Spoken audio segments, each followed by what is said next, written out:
Hello friends, welcome to our channel. உலகத்திலேயே மிகவும் viral ஆகிட்டு வரக்கூடிய ஒரு சூப்பரான க்ரீம் தான் நம்ம பார்க்க போகிறோம். ஜப்பானியர்கள், சீனர்கள் அப்படின்னு எல்லா நாட்டுக்காரங்களுமே இதை யூஸ் பண்ணிட்டு இவ்வளோ சூப்பராக இருக்குது அப்படின்னு அப்படியே புகழ்ந்து தள்ளிட்டே இருக்கிறாங்க. இதை யூஸ் பண்ணி ஒரே வாரத்திலேயே நல்ல ஒரு க்ளோயிங் ஸ்கின் கிடைக்கும். அது மட்டும் இல்லாமல் முகத்தில் ஏற்கனவே பிளாக் ஸ்பாட்ஸோ முகப்பருக்கள் அதிகமான தடயங்கள் இருந்தாவோ அதை எல்லாத்தையுமே போக வைக்கிடுங்க.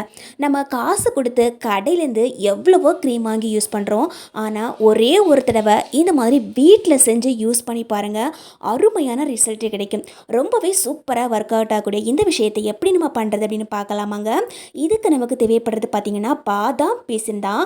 இந்த பாதாம் பிசின் எல்லா கடைகளிலுமே கிடைக்கும். முக்கியமாக மளிகை கடையில் பாதாம் பிசின் அப்படின்னு கேட்டிங்கன்னா கண்டிப்பாக கொடுப்பாங்க.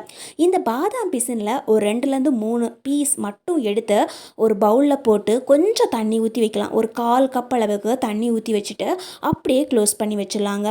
ஒரு நைட்டு ஃபுல்லாக நமக்கு இது நல்லா ஊறுறதுக்கு டைம் எடுத்துக்கும். அதை நம்ம அப்படியே விட்டு வைக்கலாம்.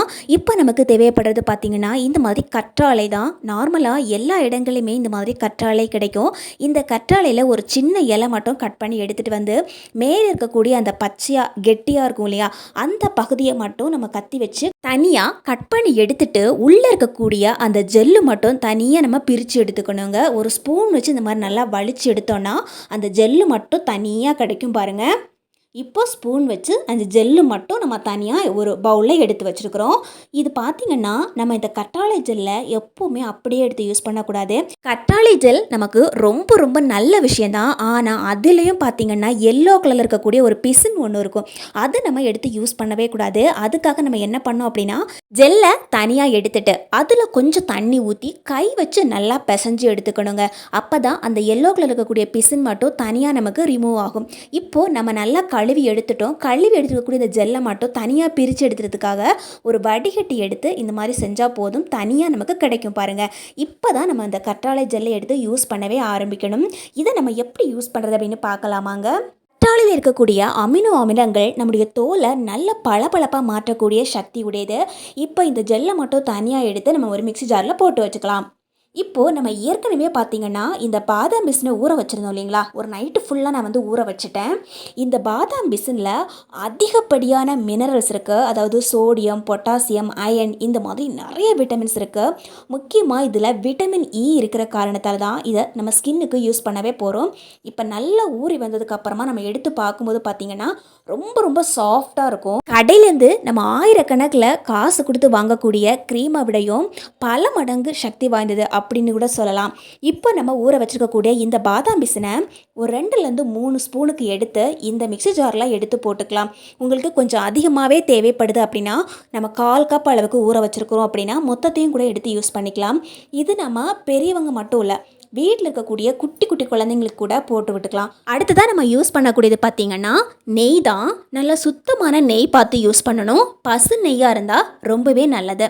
சப்போஸ் உங்களுக்கு சுத்தமான நெய் கிடைக்கல அப்படின்னா ஆலிவ் ஆயில் யூஸ் பண்ணிக்கலாம். ஆலிவ் ஆயிலும் கிடைக்கல அப்படின்னா தேங்காய் எண்ணெய் யூஸ் பண்ணிக்கலாம். இந்த 3த்தில் ஏதாவது ஒன்று மட்டும் யூஸ் பண்ணால் போதும். 1 ஸ்பூனுக்கு மட்டும் சேர்த்தாவே போதுங்க. இப்போது நம்ம இந்த மிக்ஸி ஜாரில் போட்டிருக்கக்கூடிய பொருட்களை எல்லாம் ஒரு 2-3 சுற்றி எடுத்துக்கலாம். சப்போஸ் பார்த்திங்கன்னா சில வேளைகளில் இதை அரைக்கும் போது நல்லா அரையாது, அந்த மாதிரி அரையாமல் திட்டாக இருந்தது அப்படின்னா 1/4 ஸ்பூன்லேருந்து 1 ஸ்பூன் வரைக்கும் நம்ம பால் சேர்த்துக்கணும். காய்ச்சாத பால் இருந்தால் அந்த பாலில் கொஞ்சமாக சேர்த்து இந்த அரைக்கிற அளவுக்கு மட்டும் ஊற்றி நம்ம இந்த மாதிரி நல்ல பேஸ்ட் பருவத்துக்கு அரைச்சி எடுத்துக்கணும். கொஞ்சம் கூட திட்டுக்கள் எதுவுமே இருக்கக்கூடாது. இதை நம்ம எப்படி யூஸ் பண்ணுறது அப்படின்னு பார்க்கலாம். இதை நம்ம தொடர்ந்து ஒரு வாரம் யூஸ் பண்ணாவே முகத்தில் இருக்கக்கூடிய மங்கு, கருமை, ஏற்கனவே முகப்பொருட்கள் நிறைய தடயங்கள் இருக்குது அப்படின்னா கூட இதை யூஸ் பண்ணிக்கலாம். அதே மாதிரி வாயை சுற்றி அதிகப்படியான கருமை இருக்குது, கை முட்டி கால் முட்டி எல்லாம் ரொம்ப கருமையாக இருக்குது அப்படின்னா கூட இதை தொடர்ந்து யூஸ் பண்ணிட்டு வந்தாவே ஒரு அருமையான ரிசல்ட் கிடைக்குங்க. நம்ம நார்மலாக இதை சும்மா இந்த மாதிரி தொட்டுட்டு கையில் போட்டால் அந்த க்ரீம் போட்டிருக்கிறோம் அப்படின்னு கூட தெரியாது. அந்த அளவுக்கு ரொம்ப ரொம்ப சாஃப்டாக இருக்கும் கையில் இந்த மாதிரி தேய்ச்சி பார்க்கும்போது. இப்போ நமக்கு தேவைப்படுறது பார்த்திங்கன்னா ஒரே ஒரு தக்காளி தான். வீட்டில் நம்ம யூஸ் பண்ணக்கூடிய ஒரு தக்காளியை நல்லா கழுவி எடுத்துக்கணும். தக்காளி பார்த்திங்கன்னா கொஞ்சம் பழுத்த தக்காளியாக எடுத்துக்கணும். தக்காளி வாங்கி வச்சு ரொம்ப நாள் ஆயிடுச்சு அப்படின்னா கூட நாம் இதுக்கு எடுத்துக்க கூடாதுங்க. நல்லா ஃப்ரெஷ்ஷான தக்காளியாக பார்த்து எடுத்துக்கணும். இப்போ தக்காளியை இந்த மாதிரி ரெண்டாக கட் பண்ணி எடுத்துக்கலாம். தக்காளியில் இருக்கக்கூடிய அந்த ஜூஸ் மட்டும் தான் நமக்கு தேவைப்படும். அந்த ஜூஸை மட்டும் கை வச்சு இந்த மாதிரி பிழிஞ்சு எடுத்துக்கலாம். இந்த மாதிரி பிழியும் போது உள்ளே இருக்கக்கூடிய அந்த விதைகளும் சேர்ந்து தான் வரும். அப்படி வந்தாலும் ஒன்றும் ஆகாது. அந்த ஜூஸ் மட்டும் நம்ம இந்த மாதிரி ஒரு பவுலில் பிழிஞ்சு எடுத்துக்கணும். இப்போ நம்ம சேர்த்துக்கிறது பார்த்திங்கன்னா கோதுமை மாவு தான். கோதுமை மாவு நம்முடைய ஸ்கின்னை நல்லா பிரைட் பண்ணி நல்லா ப்ளீச் பண்ணி கொடுக்கும். அதுக்காக தான் நம்ம வந்து கோதுமை மாவை யூஸ் பண்ணுறோம். கோதுமை மாவுக்கு பதிலாக அரிசி மாவு கூட யூஸ் பண்ணிக்கலாம். ஆனால் கோதுமை மாவு யூஸ் பண்ணுறது ரொம்ப ரொம்ப பெஸ்ட்டு அப்படின்னு சொல்லாங்க. இப்போ இதை நல்லா ஒரு தடவை மிக்ஸ் பண்ணிவிட்டு இது கூட அரை ஸ்பூனுக்கு பால் சேர்த்துக்கிறேன். பால் சேர்த்துட்டு எல்லாத்தையும் ஒரு தடவை நல்லா மிக்ஸ் பண்ணி விட்டுக்கலாங்க. ஏற்கனவே நம்ம வந்து ஒரு க்ரீம் தயார் பண்ணி வச்சுருக்கிறோம் இல்லைங்களா, அதையும் நம்ம வந்து இதில் சேர்த்துக்கணும். அதிகப்படியாக சேர்த்துக்கக்கூடாது. ஒரு 1/4 ஸ்பூனோ அல்லது அரை ஸ்பூனோ சேர்த்தா போதும். இது கூட இந்த மாதிரி போட்டுட்டு நல்லா மிக்ஸ் பண்ணி எடுத்துக்கணும். அதே மாதிரி நம்ம ப்ரிப்பேர் பண்ணி வச்சுருக்கக்கூடிய அந்த க்ரீம் பார்த்திங்கன்னா வெளியே வைக்கக்கூடாது. நம்ம வெளியே வச்சோம் அப்படின்னா ஒரு வாரம் வரைக்கும் நல்லாயிருக்கும். அதுக்கப்புறம் கண்டிப்பாக வந்து அது கெட்டு போயிட ஆரம்பிக்கும். இதை நம்ம ஃப்ரிட்ஜில் வச்சு யூஸ் பண்ணோம் அப்படின்னா 6 மாதம் வரைக்கும் கூட கெட்டு போகாமல் நம்ம எடுத்து யூஸ் பண்ணிக்கலாம். சின்ன குழந்தைங்களுக்கு மசாஜிங் பண்ணுறதுக்கு கூட இதை யூஸ் பண்ணிக்கலாங்க. முகத்தில், கையில், காலில் இப்படி உடம்பு ஃபுல்லாக கூட நம்ம இதை போட்டுக்கலாம். நாம் இப்போ 2வது செஞ்சோம் இல்லைங்களா, இந்த தக்காளி வச்சு இதை வந்து ஒரு ஃபேஸ் பேக் மாதிரி நம்ம யூஸ் பண்ணிக்கலாம். நம்ம முதல்ல செஞ்ச க்ரீம் மட்டுமே தனியாக கூட யூஸ் பண்ணிக்கலாம். அல்லது இந்த ஃபேஸ் பேக் போடுறோம் அப்படின்னா இது கூட சேர்த்தும் யூஸ் பண்ணிக்கலாம். இந்த ஃபேஸ் பேக் பார்த்திங்கன்னா வாரத்துக்கு ஒரு முறையோ அல்லது மாதத்துக்கு 2 முறையோ போட்டுட்டு வந்தாவே போதும். முகத்தை நல்லா கழுவிட்டு அதுக்கப்புறம் ஒரு டவல் வச்சு நல்லா தொடச்சிட்டு அதுக்கப்புறமா தான் இந்த ஃபேஸ் பேக்கே நம்ம போட ஆரம்பிக்கணுங்க.